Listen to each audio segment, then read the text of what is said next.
আচ্ছা, আজকে তোমাদের বিষয় হচ্ছে বংশগতি বা হেরিডিটি। এই চ্যাপ্টারটার নাম হচ্ছে heredity and common genetic diseases, বংশগতি এবং কয়েকটি সাধারণ জিনগত রোগ। এখানে তোমরা বংশগতি যেমন পড়বে, তার সঙ্গে সঙ্গে কিছু জেনেটিক রোগ বা জেনেটিক ডিসঅর্ডার সম্পর্কেও তোমরা পড়বে, ঠিক আছে? এবার আমরা জানবো হচ্ছে, সোজা চলে যাই, হেরিডিটি কাকে বলে, বংশগতি কাকে বলে। খুব সুন্দর করে আগে ডেফিনেশনটা শোনো, মন দিয়ে শোনো, দেখো বুঝি। আর এই চ্যাপ্টারটা মনে রাখতে হবে, প্রথম থেকেই বলছি, এই চ্যাপ্টারটা খুবই সুন্দর করে বোঝার চ্যাপ্টার, শুধু বোঝা। এই বোঝাটা যদি থাকে, 3 নম্বর চ্যাপ্টার নিয়ে মাথা ঘামাতে একেবারে হয় না। শুধু ব্যাপারগুলো বোঝো। আজকে কিছু ডেফিনেশন নিয়ে তোমাদের বলবো, ঠিক আছে? ডেফিনেশনগুলোকে যা বলবো সেইটুকুই পড়বে, এবং তার সম্পর্কে বিভিন্ন ধরনের প্রশ্ন আমি অ্যান্সার দিয়ে দেবো। বাহ্যিক প্রশ্ন হলে কোনো প্রশ্নের অ্যান্সার দেবো না, ঠিক আছে? বারবার একটা কথা বলে দিচ্ছি। এবারে তোমাদের যে জিনিসটা বলবো সেটা হচ্ছে বংশগতি বা হেরিডিটি। মানে হচ্ছে একটা চারিত্রিক বৈশিষ্ট্য বা ক্যারেক্টার, সেই ক্যারেক্টারটা এক জেনারেশন থেকে আর এক জেনারেশনে আসছে, তারপরের জেনারেশন থেকে তারপরের জেনারেশনে আসছে। যেমন মানুষের নাকের শেপ আর কুকুরের নাকের শেপ হয়, সেম হয়? একরকম তো হয় না, নিশ্চয়ই আলাদা হয়। অর্থাৎ মানুষের নাকের শেপ, মানুষের নাকের মধ্যেই বংশগতভাবে আসছে। কারুর নাকটা একটু টিকালো, কারুর নাকটা বোঁচা, সেটা আলাদা ব্যাপার। কিন্তু নাকের যে আলাদা একটা গঠন রয়েছে, সেটা নিশ্চয়ই আলাদা, একই রকম অনেকটা, তাই তো?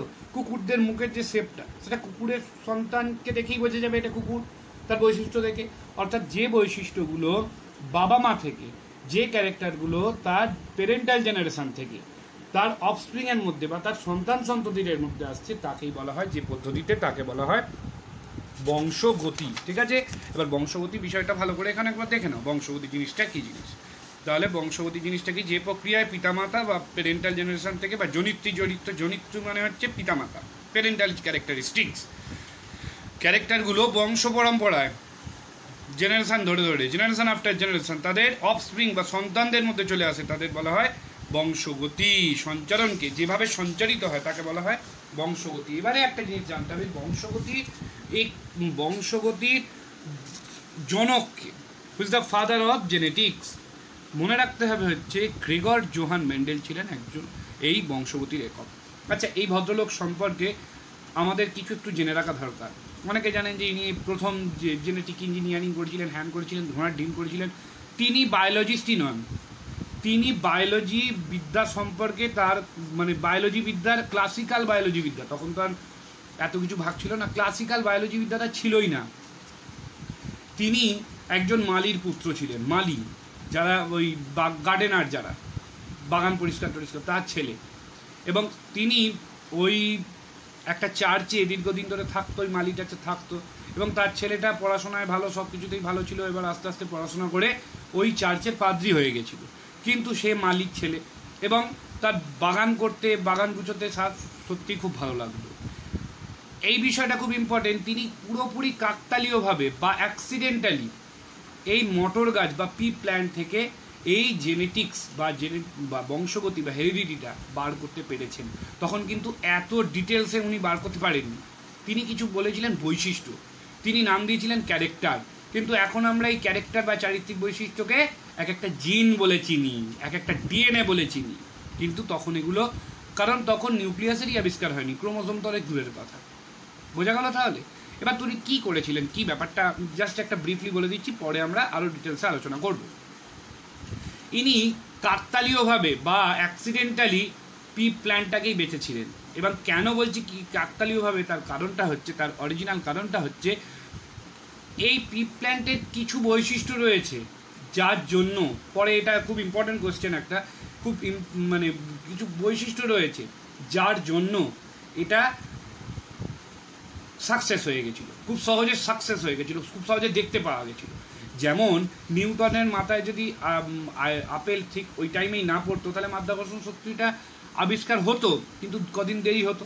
তেমনি গ্রেগর জোহান মেন্ডেল অতদিন আগে এটা কাকতালীয়ভাবে বার করে ফেলেছিলেন, না হলে অনেক পরে হতো, জিনিসটা আমরা জানতে পারতাম না, অনেক পরে জানতে পারতাম। যাই হোক, তো এবারে উনি জিনিসটা, মানে উনি দুটোই, একটা লম্বা মটর গাছ এবং একটা বেটে মটর গাছ, একটা লং টল একটা ডোয়ার্ফ পি প্ল্যান্টকে তাদের মধ্যে পলিনেশন করেছিলেন, মানে ক্রস পলিনেশন বা ইতর পরাগযোগ করিয়েছিলেন। এই ইতর পরাগযোগের ফলে কি উৎপন্ন হলো?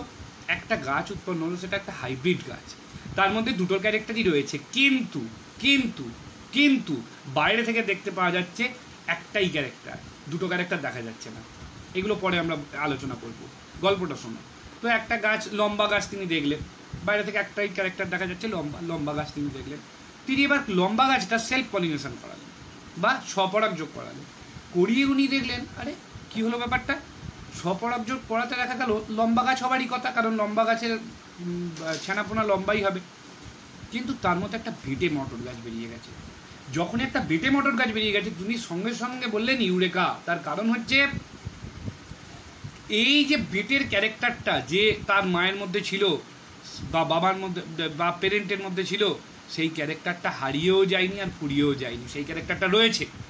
ওই যে নতুন লম্বা গাছটা তৈরি হলো, টল প্ল্যান্টটা তৈরি হলো, তার মধ্যেই ক্যারেক্টারটা রয়ে গেছিল, ঠিক আছে? তার মধ্যে ওই চারিত্রিক বৈশিষ্ট্য, ওই ক্যারেক্টারটা, ওই বেটে ক্যারেক্টারটা রয়েছিল, যেটা পরে গিয়ে কোনো কারণের জন্য, কোন কারণটা পরে বলছি, কোনো একটা কারণের জন্য বেটে বৈশিষ্ট্যটা আবার প্রকাশ পেয়েছে। বোঝা গেল? তো এইটাই হচ্ছে মেন্ডেলের একটা ছোটো মতন গল্প। এবার তার সঙ্গে সঙ্গে আমাদের পড়ে নিতে হবে হচ্ছে মিউটেশন কাকে বলে। দেখো এই যে, আর তার সঙ্গে মিউটেশনের আগে আমরা একটা জিনিস পড়ে নিই, সেটা হচ্ছে ভ্যারিয়েশন বা প্রকরণ। মানে জিনের, দেখো জিনের মাধ্যমে পরিবেশের প্রভাবজনিত কারণে এক প্রজাতিভুক্ত জীবেদের চারিত্রিক, যেমন মনে করো তোমার সঙ্গে তোমার একটা বন্ধু, তার মধ্যে কিন্তু অনেক পার্থক্য রয়েছে, চারিত্রিক পার্থক্য রয়েছে, তার সঙ্গে সঙ্গে ফিজিক্যালি পার্থক্য রয়েছে, দেখতেও আলাদা তোমাদেরকে। পৃথিবীতে এক মানুষ একই রকম দুটো দেখতে হতে হয় না, যে যদি কোনো কিছু শুনে থাকো সব ভুল কথা শুনেছো, কিছু না কিছু পার্থক্য থাকবেই, এমন যমজ ভাইদের মধ্যেও পার্থক্য থাকবে, ঠিক আছে? এই যে পার্থক্য থাকার ঘটনা, একে বলা হয় ভ্যারিয়েশন, ঠিক আছে? যেমন মনে করো যে তোমাদের মধ্যে অধিকাংশ এবং এই ভ্যারিয়েশনটাই আছে বলে তাই জন্যই যৌন জননের এত গুরুত্ব, এবং তার ফলেই মানুষ বা অন্যান্য অনেক প্রজাতি, অনেক প্রাণী দেখবে, ওরা কুকুরেরও, যেমন মনে করো পাড়াতে 10টা কুকুর আছে, ভালো করে একটু খুঁটিয়ে দেখবে, সবাই লাল কালো কুকুর হলেও সবাই কিন্তু লাল কালোটা একই রকম নয়, একটু একটু আলাদা আছে। তুমি দেখে চিনতে পারো এটা লালু, এটা কালু, এটা ভুলু। এই চিনতে পারো কেন? কারণ নিশ্চয়ই কিছু পার্থক্য রয়েছে, নাহলে তুমি চিনতে পারতে না। যাই হোক, এইটাই হচ্ছে ভ্যারিয়েশন বা প্রকরণ। এবার এই প্রকরণটা কিসে দেখতে পাওয়া যায়? এই প্রকরণটা দেখতে পাওয়া যায় চরিত্রে বা ক্যারেক্টারে। যেমন মনে করো তোমার মাথার কোঁকড়ানো চুল বা কারুর মাথার স্ট্রেট চুল, এটাও একটা ক্যারেক্টার। কারুর কানটা লম্বা, কারুর কানটা বেটে, এটা একটা ক্যারেক্টার। কারুর নাকটা টিকালো, কারুর নাকটা বোঁচা, এটাও একটা ক্যারেক্টার। ঠিক তেমনিভাবে যেটা তোমাদের বইয়ে আছে পড়তে হবে, সেটা ধরো ভালো করে দেখো, কারুর কানের মুক্ত লতি, লতিটা মুক্ত, কারুর কানের যুক্ত লতি। তোমাদের মধ্যে দেখবে 40 জনের মধ্যে তোমাদের অন্তত মানে প্রায় 90%-এর কাছাকাছি দেখবে যে সবার এরকম মুক্তলতি রয়েছে, কিন্তু তার মধ্যেই দেখবে 4 জন বা 3 জনের দেখো যুক্তলতি রয়েছে, থাকবেই, থাকতে বাধ্য। এই যে বৈশিষ্ট্যটা, এই বৈশিষ্ট্যটা হচ্ছে প্রকট বৈশিষ্ট্য, এই বৈশিষ্ট্যটা প্রচ্ছন্ন বৈশিষ্ট্য। একটু বাদে আমরা প্রকট বৈশিষ্ট্য, প্রচ্ছন্ন বৈশিষ্ট্য আলোচনা করছি। তো এগুলো সব বৈশিষ্ট্য। আবার তোমাদেরই মধ্যে দেখো 40 জনের মধ্যে অ্যাটলিস্ট 35 জন লোকের বা 36 জন লোকের এরম জিভটা এরম ভাঁজ হয়ে যায়। ভালো করে দেখো, জিভটা মধ্যিখান থেকে ভাঁজ করার চেষ্টা করো, ভাঁজ হয়ে যাবে, একে বলে রোলার জিভ, ঠিক আছে? আর কারুর এরম ভাঁজ হবে না, স্ট্রেট থাকবে। এরকম অন্তত 4 জনের হবেই, হতে বাধ্য। তোমাদের একটা কাজ রইল, যে 4 জনের, এটা কোনো বাজে বিষয় নয়, এটা থাকাটা কোনো বাজে বিষয় নয়, এটা থাকাটা, এটা চরিত্র, এটা কোনো রোগও নয়, এটা কোনো কিছুই নয়। যে আমাকে সেই 4 জন বা 3 জন যাদের জীব এরকম সোজা, তারা আমাকে জানাবে, শুধু তারাই, অকারণ মেসেজ আমি কিন্তু বরদাস্ত করব না। আবার যাদের কানটা এরকম জোড়া আছে, যে 3 জনে, তারা আমাকে জানাবে, ঠিক আছে? এটা তোমাদের একটা রইল, তোমাদের একটা মানে টাস্ক রইল। আচ্ছা, প্রকরণের বিভিন্ন কারণ, ভ্যারিয়েশনের বিভিন্ন কারণগুলো রয়েছে দেখবে। ভ্যারিয়েশন অবশ্যই এটা সেক্সুয়াল রিপ্রোডাকশনের জন্য হয়, মিওসিসের জন্য হয়, যেটা আমরা আগে পড়ে এসেছিলাম। বা যদি কোনো কারণের জন্য ক্রোমোজোমের চেঞ্জ হয়ে যায়, ডিএনএ কেটে বেরিয়ে যায়, ডিএনএ চেঞ্জ হয়ে যায়, তখন ভ্যারিয়েশন দেখতে পাওয়া যায়। আর একটা ইম্পর্টেন্ট জিনিস হচ্ছে, যখন আমরা ডিএনএ বা ক্রোমোজোম কাটার কথাই বললাম, সেটা হচ্ছে যে মিউটেশন, খুব গুরুত্বপূর্ণ। যে মিউটেশন মানে হচ্ছে যদি কোনো জীবের হঠাৎ করে কোনো পরিবর্তন হয়ে যায়। মনে করো ছাগল ছাগল শিশু ছাগ শিশু জন্মগ্রহণ করেছে। এই ছাগ শিশু একটা জন্মেছে যার মাথায় 3টে সিং নিয়ে, অর্থাৎ 3 হর্ন গোট জন্মেছে, ঠিক আছে। এই 3টে হর্ন নিয়ে জন্মেছে। যদি সে মরে গায়ে বেঁচে গেল, কিন্তু যদি না মরে এবং যদি দেখা যায় সে অন্যান্য ছাগলের থেকে বেশি বলিষ্ঠ হচ্ছে, অর্থাৎ সেটা একটা প্রজাতি তৈরি হবে কিন্তু, ঠিক আছে। সেখান থেকে সে একটা আলাদা মানে জীব সম্প্রদায়ের জন্ম দেওয়ার ক্ষমতা তৈরি হবে তার মধ্যে একটা আলাদা পাওয়ার, তার মধ্যে আলাদা ক্যারেক্টার রয়েছে, চারিত্রিক বৈশিষ্ট্য আলাদা রয়েছে, তার বিজ্ঞানসম্মত নামও আলাদা হয়ে যাবে, সবই আলাদা হয়ে যাবে। অর্থাৎ সেখান থেকেও কিন্তু একটা জীব শ্রেণী, জীব গোষ্ঠী বা পপুলেশনের শুরু হতে পারে। এগুলো তোমরা আরও পরবর্তীকালে বড় হলে জানবে, কিন্তু আপাতত জেনে নাও মিউটেশন হচ্ছে একটা খুব গুরুত্বপূর্ণ জিনিস, যেটাকে তোমরা এখন হারিয়ে গেছে, ফুরিয়ে গেছে, ছেড়ে দেবে ওরম বলে ছেড়ে দেবে না জিনিসটা হয়তো খুব শুনতে খুব আজব লাগে, কিন্তু এর জন্য মনে রাখবে পৃথিবীতে এখন বিজ্ঞানীরা বলে এই পৃথিবীতে এই হঠাৎ পরিবর্তনগুলো খুব হয়েছিল, তাই জন্যই এরকম ড্রাস্টিক চেঞ্জ দেখতে পাওয়া গেছিলো। আজকে আমরা সবাই জানি যে মাছ থেকে হয়েছি আমরা, আচ্ছা মাছের মতন কোনো বৈশিষ্ট্য আমাদের রয়েছে, আমরা জলে নেবে এরকম ল্যাজ নাড়তে পারি? অর্থাৎ কিছু কিছু এমন পার্থক্য তৈরি হয়েই ছিল, যেরকম ড্রাস্টিক চেঞ্জ হয়ে গেছিলো, একদম হঠাৎ পরিবর্তন হয়ে গেছিলো কিছু কিছু চারিত্রিক বৈশিষ্ট্যে, ঠিক আছে। এবং এটা কেন হয় মিউটেশন? জিন কেটে যাওয়ার জন্য, বা কোনো অ্যাক্সিডেন্টের কারণে, বা ক্যান্সার রোগটাও কিন্তু একটা মিউটেশন ঘটিত রোগ, ঠিক আছে, এটা মাথায় রাখতে হবে। তো যাই হোক, মিউটেশন হলো।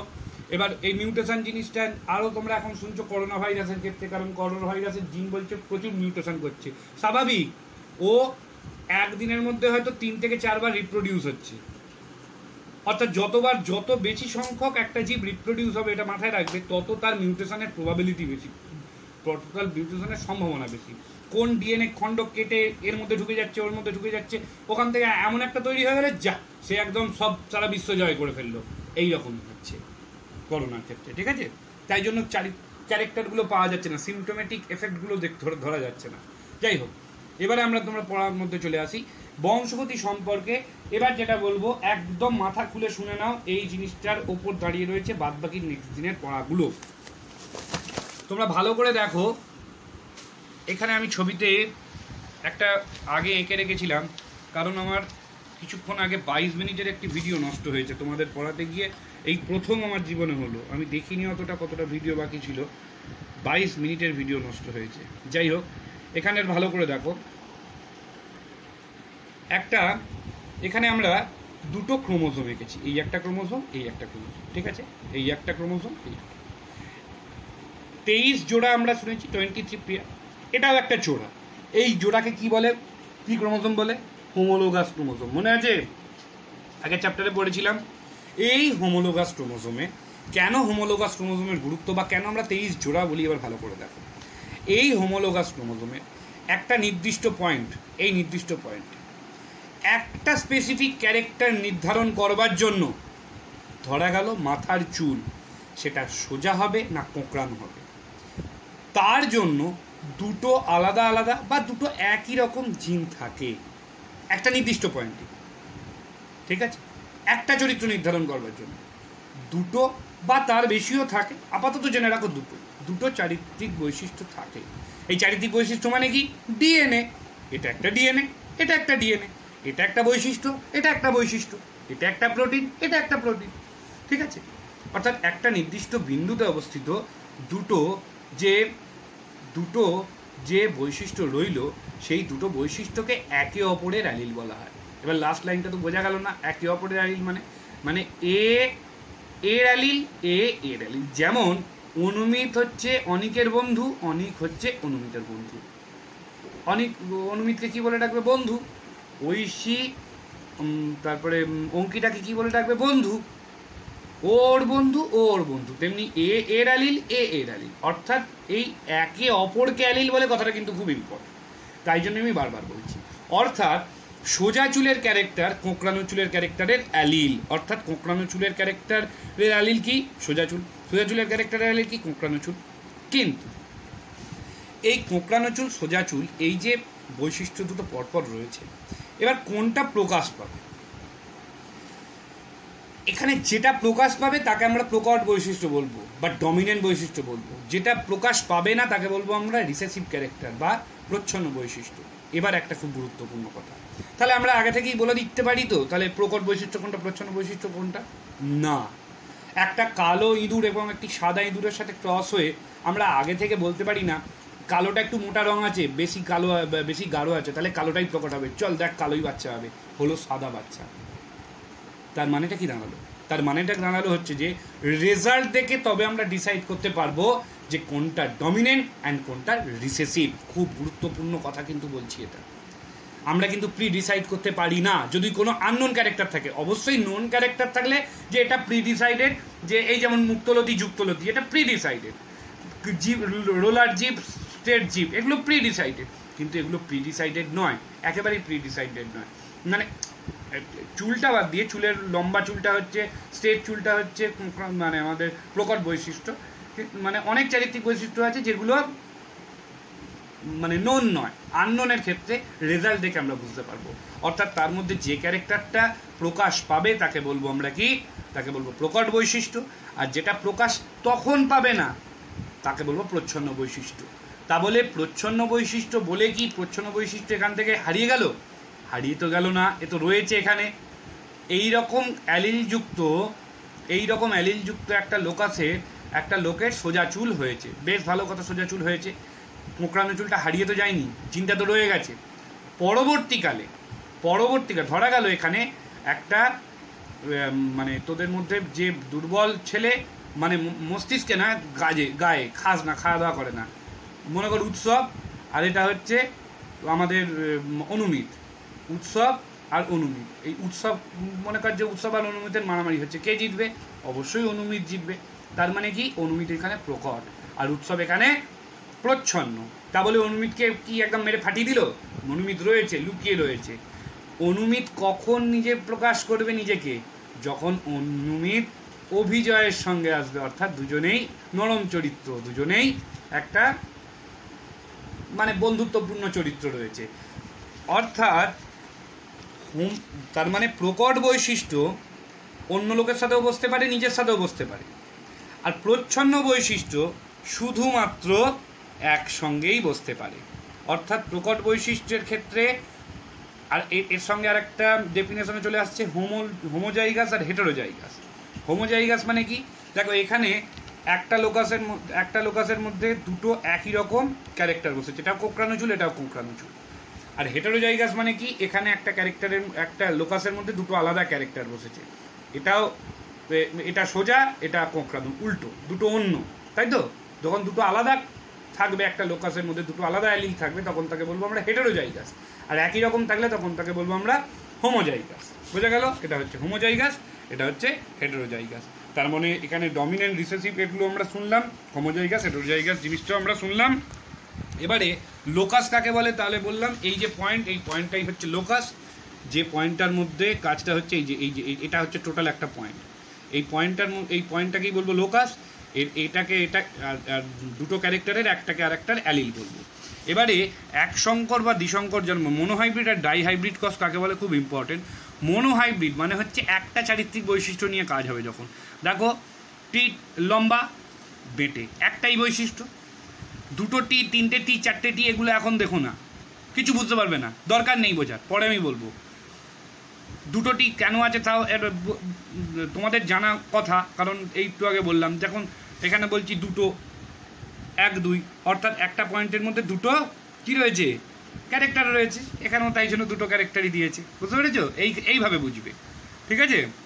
দেখো দুটো ক্যারেক্টার রয়েছে, এখানেও দুটো ক্যারেক্টার রয়েছে, কিন্তু বৈশিষ্ট্য কটা? একটা বৈশিষ্ট্য নিয়ে কাজ হচ্ছে, সেটা হচ্ছে এক সংকর জনন। আর দ্বিসংকর জনন মনে করো লম্বা বৈশিষ্ট্য রয়েছে, তার সঙ্গে আমি ধরলাম ফুলের রং একটা সাদা, একটা বেগুনি, তাহলে দুটো ক্যারেক্টার হয়ে গেল। কত? দুটো ক্যারেক্টার হয়ে গেল না? দুটো ক্যারেক্টার, তাহলে ওটা দ্বিসংকর জনন হয়ে যাবে, ঠিক আছে? এবারে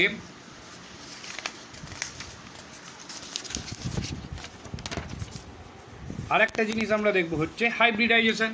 যেমন আমরা দেখছি যে মনে করো দুটো ক্যারেক্টার মিশে গিয়ে একটা নতুন ক্যারেক্টার তৈরি করলো, বা প্রচ্ছন্ন অবস্থায় রয়ে প্রকটতা বা প্রচ্ছন্নতা তৈরি হলো, সেটা হচ্ছে হাইব্রিডাইজেশন। যে পদ্ধতিতে হয় এটা হাইব্রিডাইজেশন। এবং বিশুদ্ধ জীব, সংকর জীব কাকে বলে?